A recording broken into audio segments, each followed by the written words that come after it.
Hello everyone, welcome back, and today we are going to discuss a new concept, that is the preference shares capital.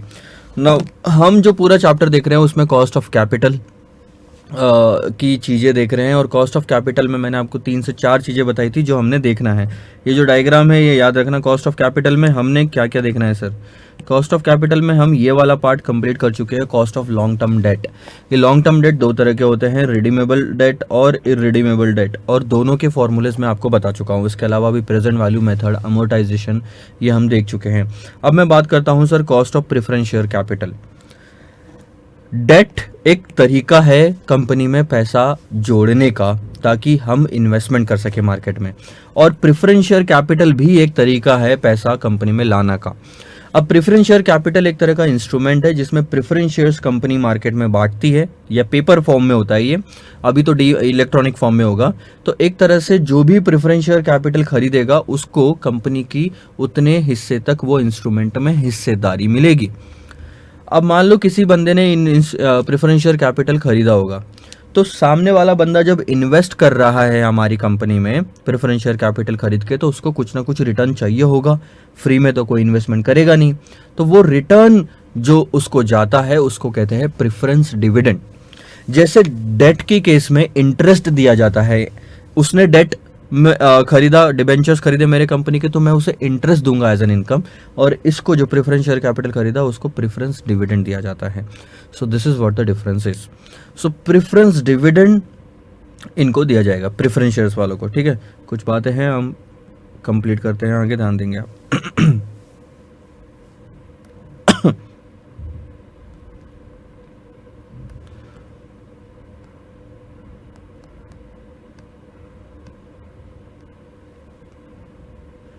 अब आप मेरे साथ में पढ़िए। सबसे पहली लाइन में आपको बताता हूँ, the preference share capital holders are paid dividend at a specified rate on face value of preference share.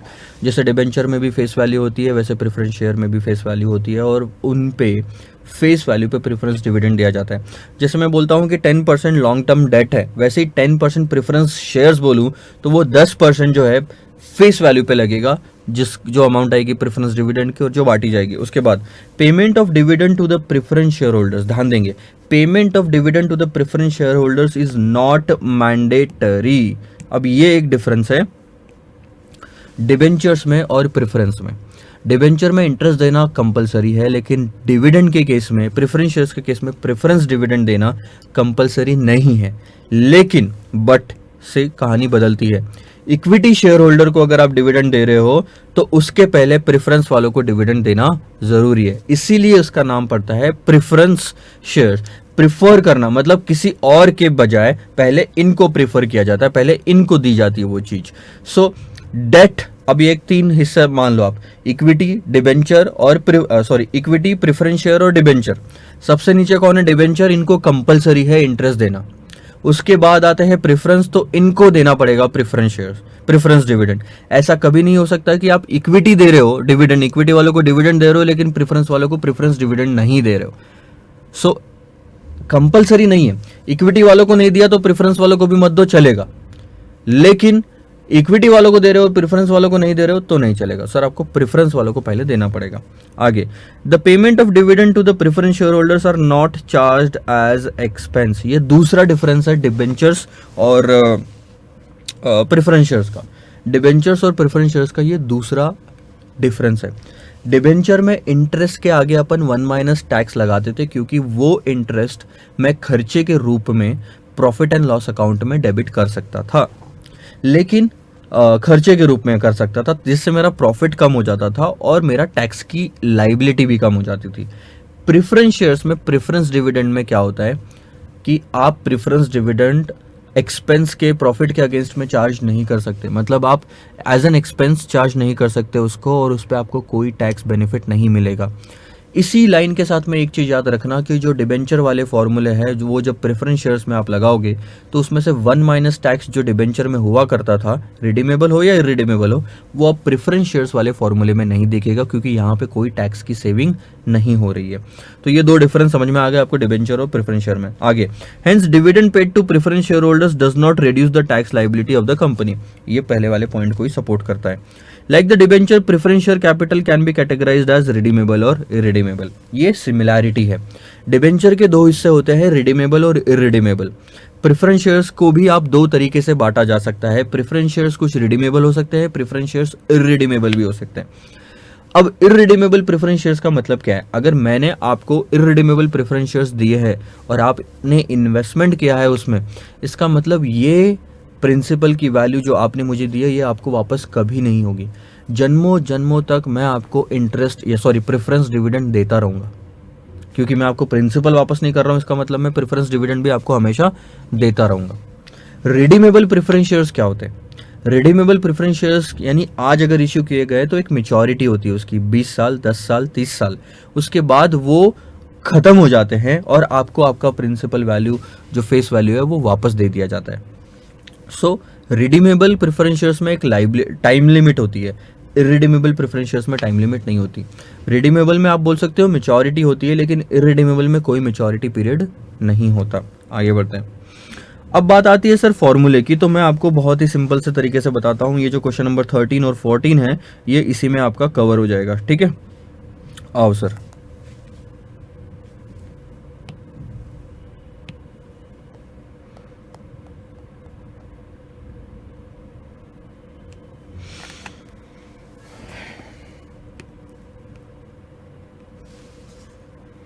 तो हमने बात की थी सर प्रेफरेंस शेयर्स की।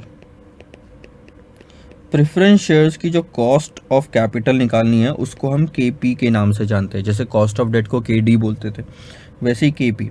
अब ये केपी दो चीज़ों के लिए निकाला जा सकता है, रिडीमेबल और इरिडीमेबल, ठीक है। रिडीमेबल के केस में क्या हो गया, KP is equal to redeem हो रहा है यानी कि टाइम लिमिट है, यानी कि सेम फॉर्मूला यूज़ करेंगे जो डेट में यूज़ किया था। अब यहाँ पे आएगा आपका डिविडेंड, इंटरेस्ट नहीं आएगा, डिविडेंड आएगा। आप इसको बोलो प्रेफरेंस डिविडेंड। सो मैं उसको लेता हूँ पीडी, प्रेफरेंस डिविडेंड। मैं आपको पहले वो वाला फॉर्मूला लिख देता हूँ। केडी वाला क्या था, इंटरेस्ट 1 माइनस टैक्स था ना, या चलो यार जगह नहीं बचेगी यहाँ पे, मैं कहीं और लिखता हूँ।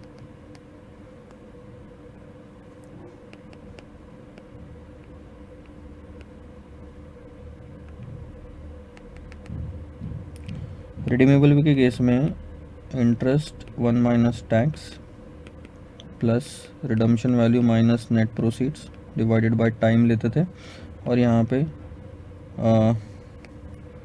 Redemption value plus net proceeds divided by 2 लेंगे। रिडीमेबल के केस में ये था कि interest 1 minus tax, interest divided by net proceeds लेते थे और यहाँ 1 माइनस टैक्स करते थे। सेम फॉर्मूला है सर जो आपको अब ऊपर लेना है, इंटरेस्ट की जगह आप रख दो प्रेफरेंस डिविडेंड।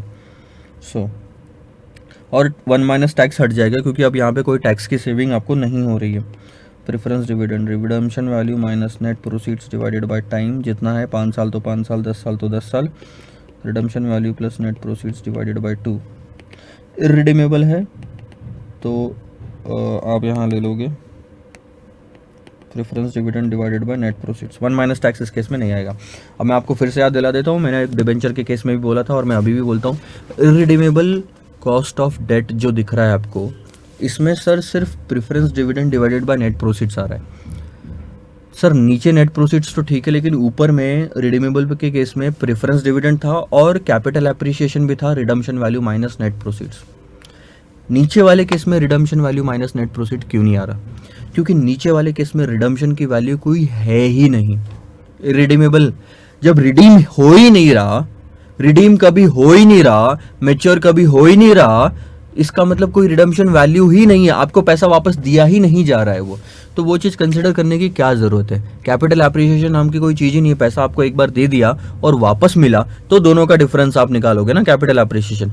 इरिडीमेबल के केस में तो आप सिर्फ पैसा दे रहे हो, वापस तो कभी मिल ही नहीं रहा। So this is what the entire thing is, this is called as cost of preference shares. तो इसमें हमारा पूरा कवर अप हो गया और मैक्सिमम चीज़ें सेम थी। दो डिफरेंस याद रखना डिबेंचर में और प्रेफरेंस में।